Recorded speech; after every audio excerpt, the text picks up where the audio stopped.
Hey, I'm Grant with Grant's Game Rex. Welcome to the best new editions of board games releasing to retail in November 2023. This video covers a lot of different things. What it does not cover expansions, and it doesn't cover entirely new games that are releasing this month. I have videos for both of those things.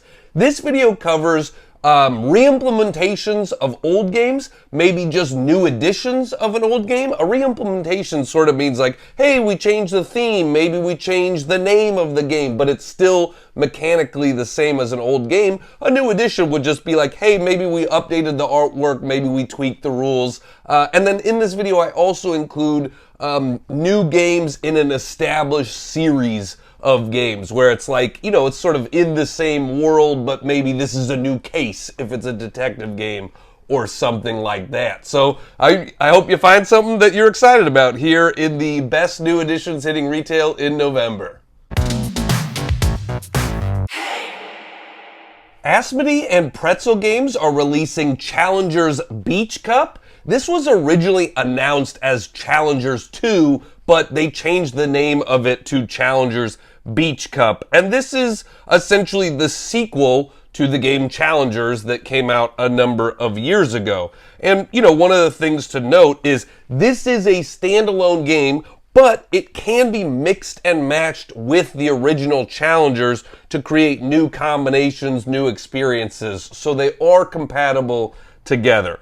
If you haven't played Challengers before, it's a sort of deck building, deck management game where you are dueling with other players in a sort of capture the flag, trying to hold on to an area experience. And there's a bunch of different factions in the game.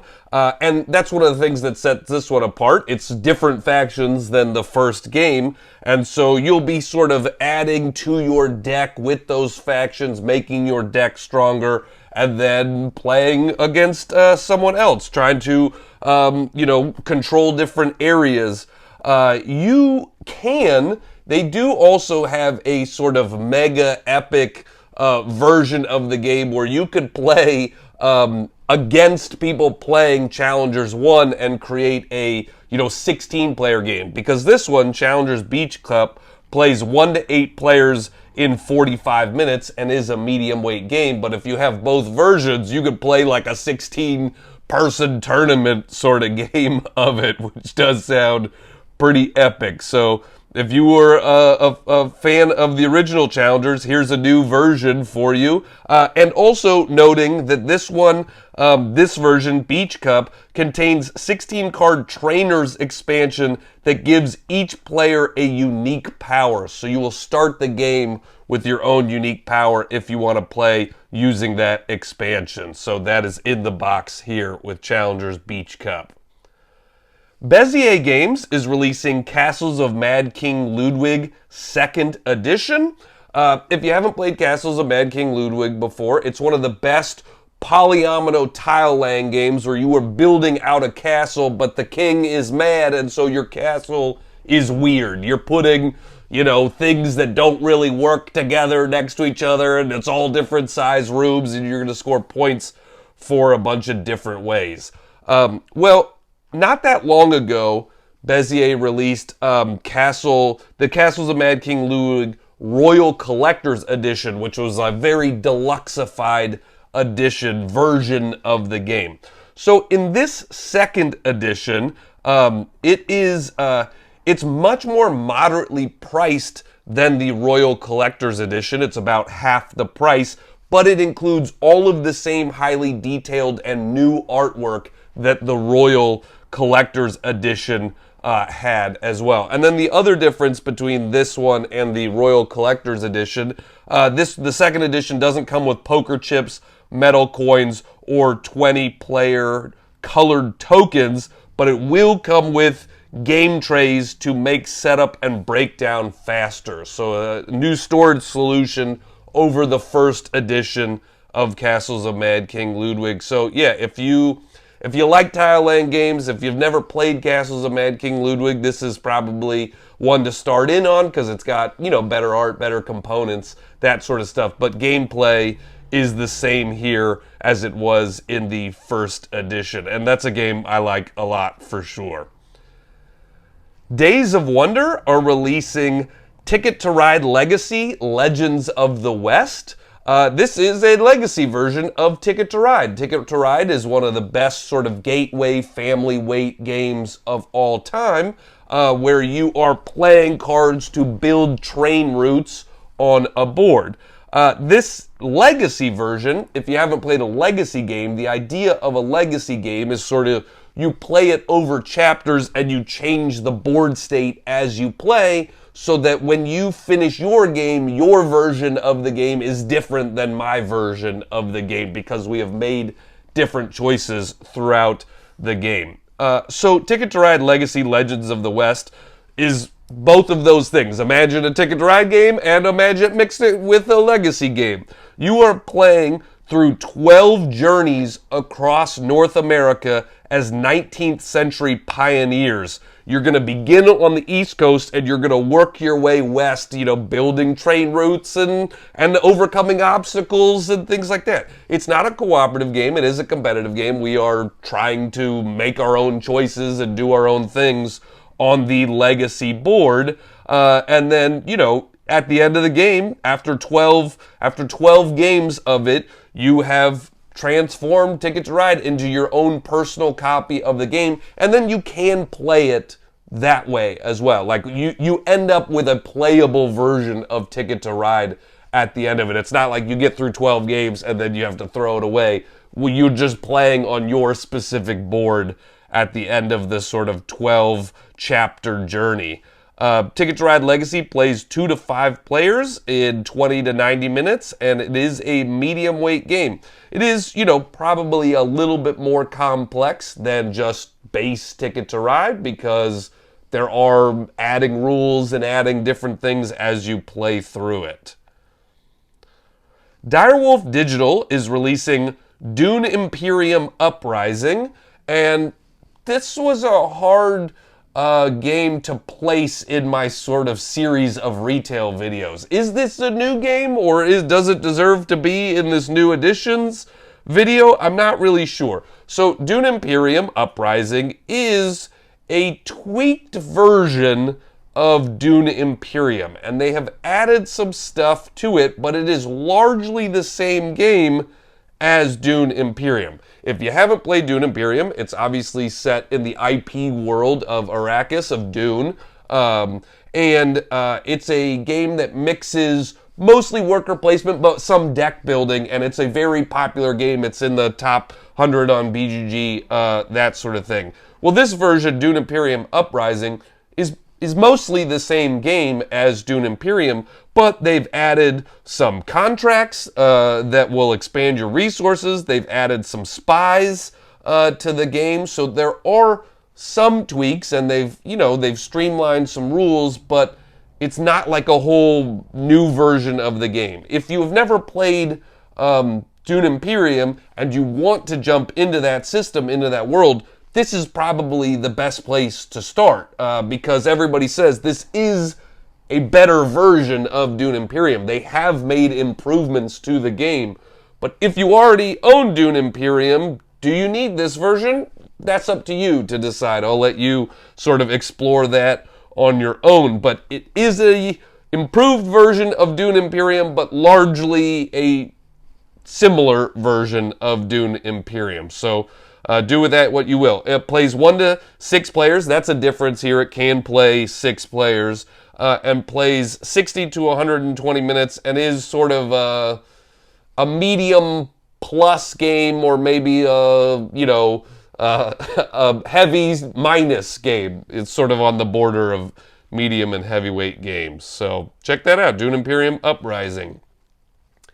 Eagle Gryphon Games is releasing a bunch of new versions of Sid Sackson games. So Sid Sackson is sort of one of the most well-known classic designers. Kind of, in some sense, helped found the board game hobby with the games that they designed. And so there are a number of new things here. I'm the Boss is a 23. It's a 2023 edition, which is interesting because Eagle Gryphon Games also did a 2017 edition of a classic game that came out decades ago. And so this is basically the same version as the 2017 edition, but with an updated cover, updated artwork, and a couple of rules tweaks. So if you didn't like the look of the past versions of I'm the Boss, it's got a new look to it. This is sort of a classic negotiation game. You are trying to make deals with other players at the table, but then other people are playing cards to insert themselves in the deal or muck it up or that sort of thing. So you are just constantly trying to make deals with everybody around and making sure that the complications work to your benefit instead of other people's benefits. And so if you like sort of business negotiation, if you want to feel like you're in a boiler room, then maybe I'm the Boss is for you. The other games that Eagle Gryphon Games are releasing, they're releasing the Sackson Legacy Collection. They're releasing a blue box and a red box, and both of these have 3 games in them, and both of them have a different 3 games in them.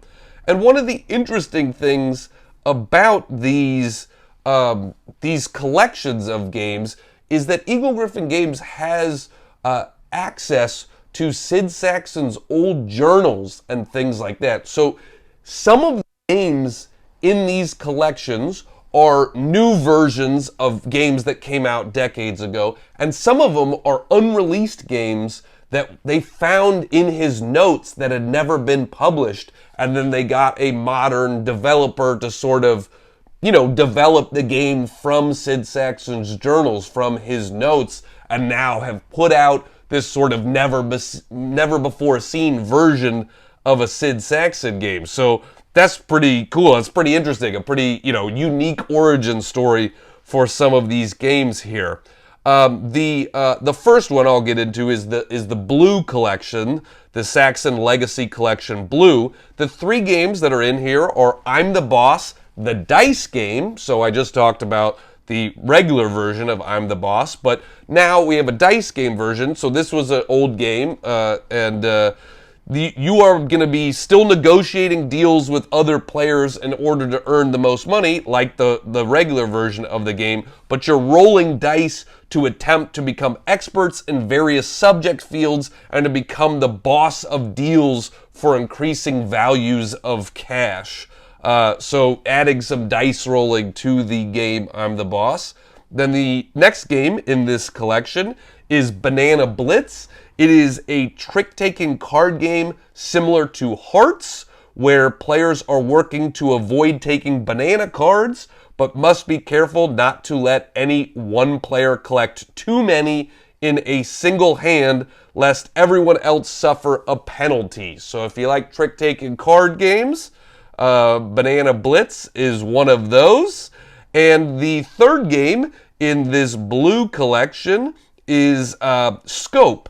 And this is a game where players try to compete to cross off the most boxes on a grid of numbers. So you will be starting with an identical grid, and then you're flipping up a card, and every time a card is flipped, you can either cross that number off somewhere on your grid, or you can cross off numbers that add up to that number if they are vertically or horizontally adjacent. Orthogonal, as we say in the board game hobby, that nobody else has ever used that word before, ever, outside of board game rule books.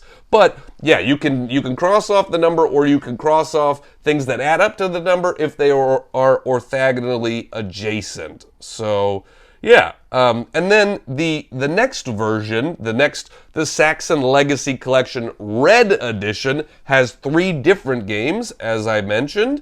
The new game from the sort of, the notes of Sid Sackson, Cinema, in which players engage in light negotiation to create movies that will be big hits at the box office and during award seasons. So players take turns being the producer, soliciting items from other players to assemble films, matching directors, actors, actresses, that sort of stuff. So a light negotiation trying to build out your film. So that one's new. And then there's a couple of new additions of older games.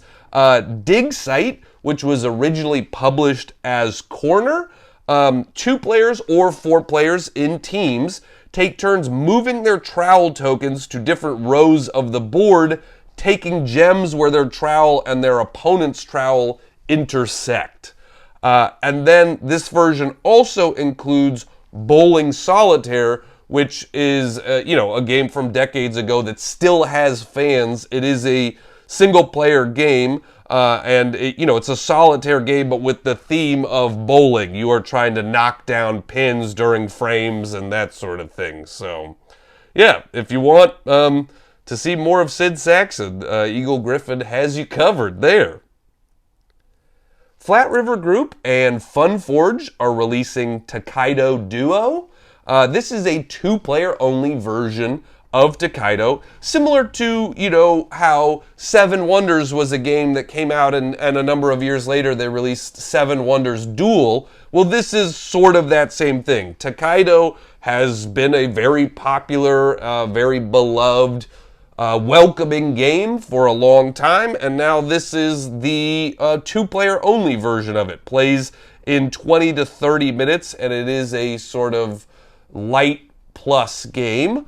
You are, like Tokaido, where you are sort of moving around a board, you are also moving around a board to different spots along a path here, but you have 3 different characters, and 3 different characters are going to score you points in different ways, and they're going to act in different ways, and so the active player is going to roll a set of dice, draft one of those dice, then the other player drafts the other, and then you draft a third, and those dice are going to correspond to the different characters and allow you to do different things with those characters. So you get points through your characters' adventures as they go on adventures through the the smallest isle of the Japanese archipelago, Shikoku, probably. So yeah, if you were a fan of Tokaido, some people felt like Tokaido, the 2-player version, was sort of too mean. Well, this is a specifically meant to be a 2-player version of Tokaido and isn't quite as mean as just a 2-player version of original Tokaido. So, yeah, check that out. Flat River Group is releasing a new version of Bruxelles 1893. This is Bruxelles 1893 Belle Epoque. Someone told me that the proper pronunciation of this, I think, is Bruxelles? Bruxelles 1893? I'm too dumb to say that all the time. I feel bad, but it looks like Bruxelles to me, and that's what I say in my head. So Bruxelles 1893.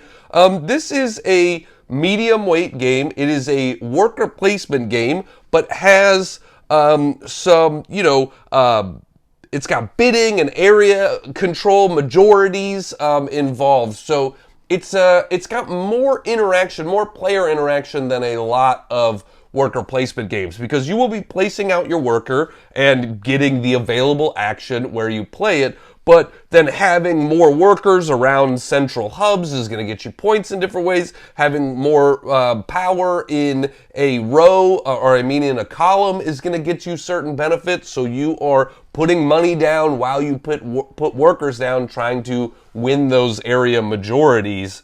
So yeah, it's interesting.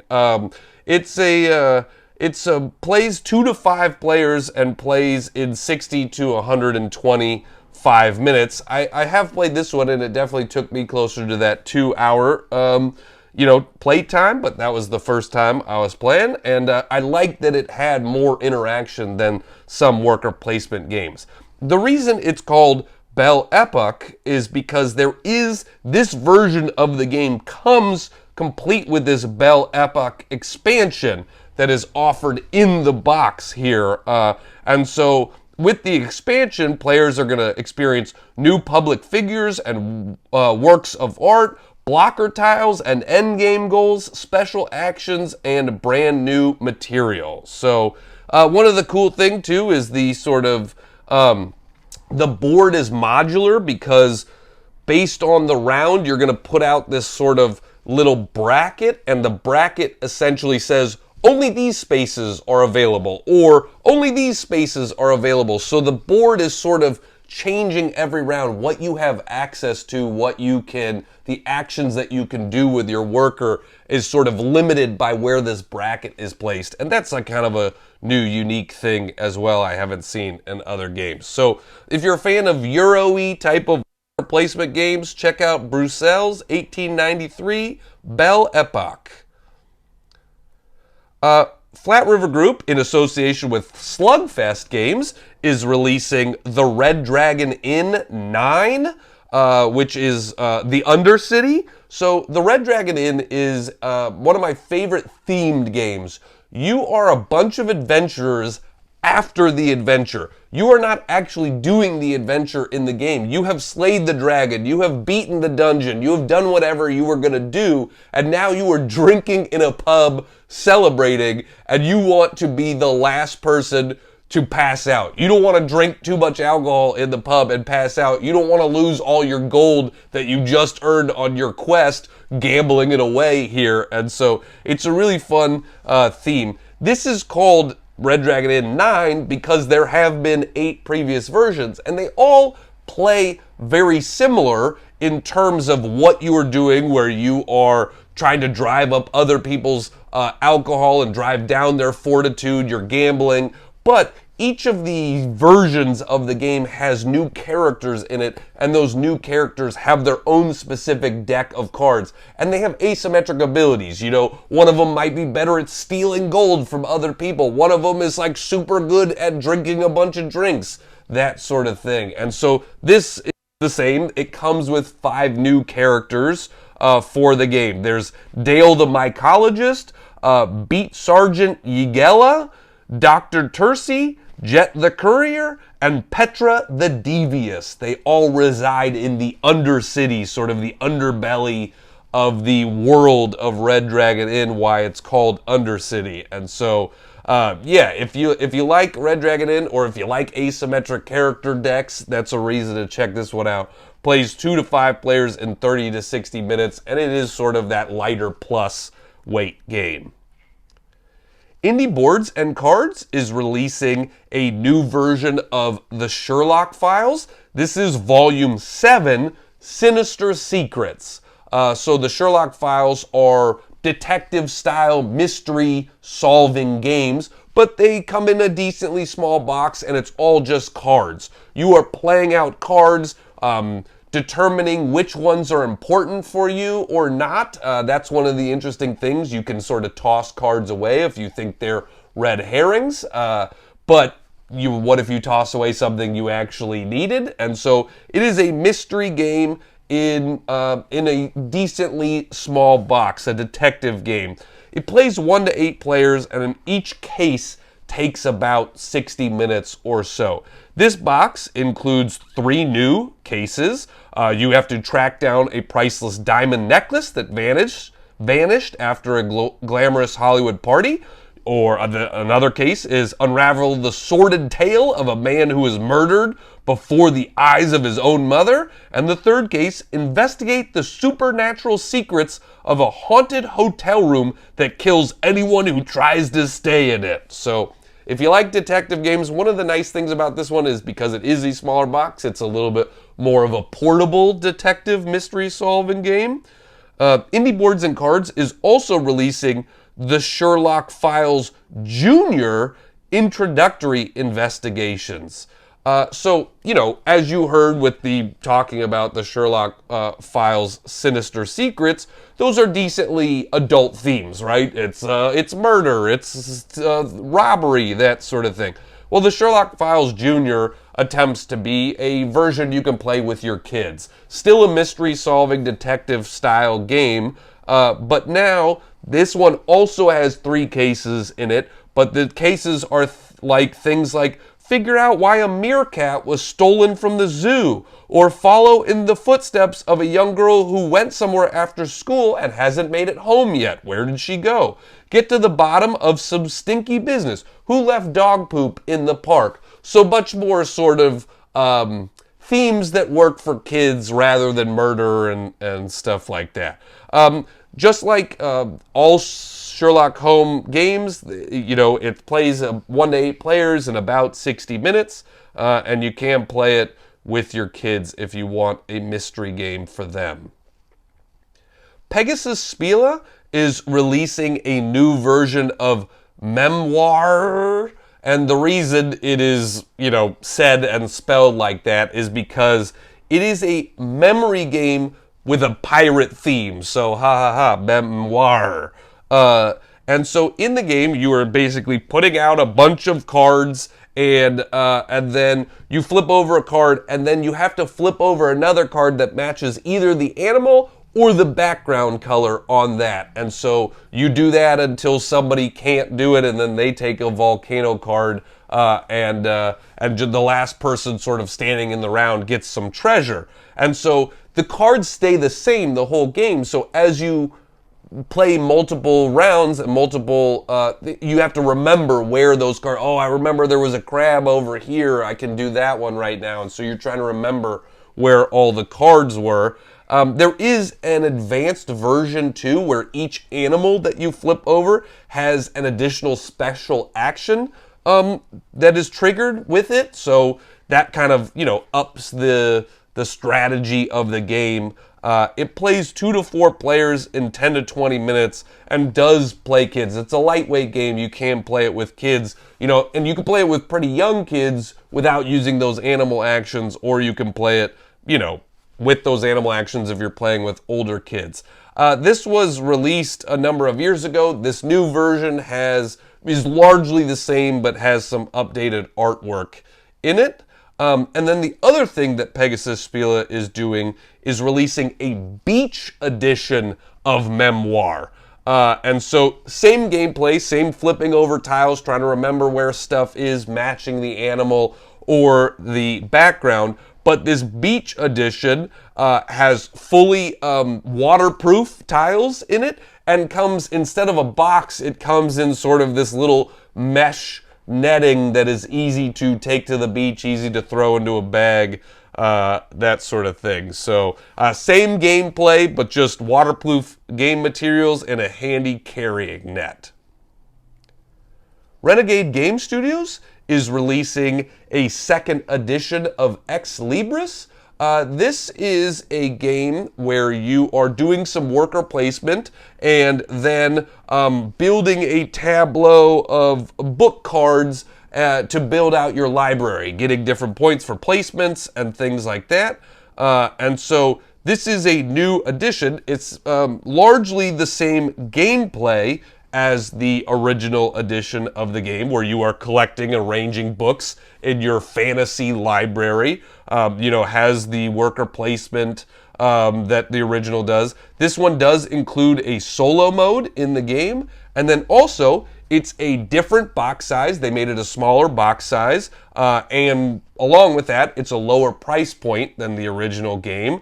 The assistants are now screen printed. There's updated graphic design on location tiles to improve legibility. There's updated meeples, first player marker, cards, board, box, and the folding town board is removed, replaced by scoring reference tiles. So, just making it a little bit more accessible, making it cheaper, and then, having some new art and stuff like that in the game. If you like the library theme, if you want a magical library, check out Ex Libris 2nd Edition.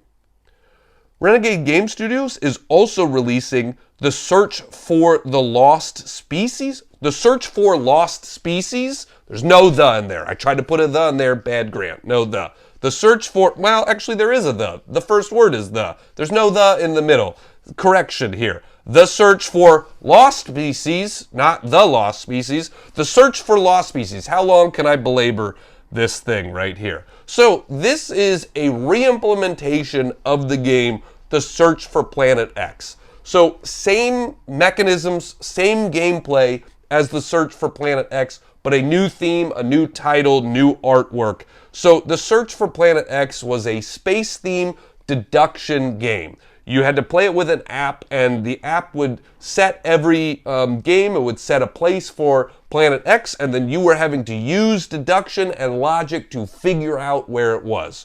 So same thing here, where you're using an app, the app will set where the lost species is, and now you are using deduction and logic and reasoning to figure out where it is, but, you know, you are doing it sort of in a jungle theme instead of a space theme. You are looking for different animals here, so you need to search for the species, here on this board. So if you like deduction games, and, you know, one of the things to note about Search for Planet X, and then also the Search for Lost Species, sometimes when I hear deduction, I think social deduction, where people have hidden roles and you're trying to figure out where, you know, who's who. That's not what we're talking about here. There's no hidden roles, there's none of this. This is not social deduction, this is just straight deduction. You are trying to figure out the solution to a problem, and that problem is, where is the lost species? So, check it out. Rio Grande Games is releasing a second edition of Shipyard. This is a Vladimir Suchy game, and this also, no changes to the original Shipyard that came out a decade ago. Mechanically, it doesn't include any changes. Vladimir Suchy even said that he went back and played it years later and was like, wow, this game doesn't need changing. This game is great, but it does have new artwork, new components, you know, sort of brings the game into a modern age, right? Production design, production quality of games is so much better than it was 10, 20 years ago. All these publishers are bringing it, and so, you know, this is a really cool updated look of the game and updated components. It plays 1 to 4 players in 1 to 2 hours, and it is a heavier weight game. In the game, you are trying to complete ships. You are doing a bunch of things to complete the ships, and then once you are done making the ship, you take it out for a cruise in a canal and score points for speed, crew, equipment, safety, all the things that you've done in building your ship. Now you're sort of taking your ship out for a spin. So if you like Euro-y games, if you like heavier weight games, Shipyard was a very loved game from the past, and now a new version making it look even better here. Shadowborn Games is releasing a second edition of Oathsworn, and so this is mechanically also pretty much the same as the first edition. This one also had a very large crowdfunding campaign, but will now be available through Shadowborn's website. If you didn't have a chance to back the campaign and you still want the new edition of the game, you can get it through their website. If we want to talk about some of the changes, what they announced, what they said from their Kickstarter is they're polishing the game even more with a fresh set of updated rulebooks, including hundreds of revised cards, tuned up encounters, and even a few new abilities where we thought they'd fit. All of these improvements will be included automatically in the second edition and also as an upgrade pack for the first edition.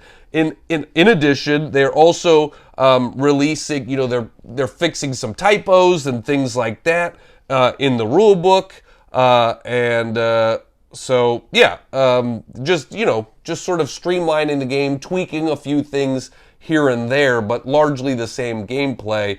And so if you haven't played the game, if you don't know the game, it plays 1 to 4 players, and it is a heavier weight game, and it is a big box game. It is a campaign game that focuses on narrative choices and miniature combat. So you're going to be making choices, you know, cooperatively with other people at the table, sort of making story choices and moving it forward in different ways. And so each gaming session sees the players participate in a multi-path game book where the story unfolds to an inevitable encounter. There's a lot of miniatures in the game. Again, like I said, it is a big box game. So if you like narrative campaign games, this one is already in the top 200 on Board Game Geek, and it only came out, the first edition only came out a year ago. So, you know, this second edition is just fixing and tweaking some small stuff, but largely the same version as the first edition. So that's what I got for you. Those are the best new additions, reimplementations, new games and series that are coming out in November 2023. I'll be at PAX Unplugged this next weekend, so if you're there and you see me, please say hello. I'll also be doing a couple of events there. On Saturday night, I'm doing a big Learn to Play party game event where we're going to play a bunch of silly party games together. And then on Sunday from 2 to 4, Danielle Standring and I are doing a autograph session. You can find those in the PAX schedule. So if you're going to be there, please join some of my events. Come play a game with me. Come say hello. That sort of thing. If you want to support this retail series, you're always welcome to check out my Patreon, patreon.com/GrantsGameRex. And there's some fun perks on there. And thanks so much for joining me, everybody. I hope you're having a great holiday season out there, and I hope you're getting to play a lot of great games.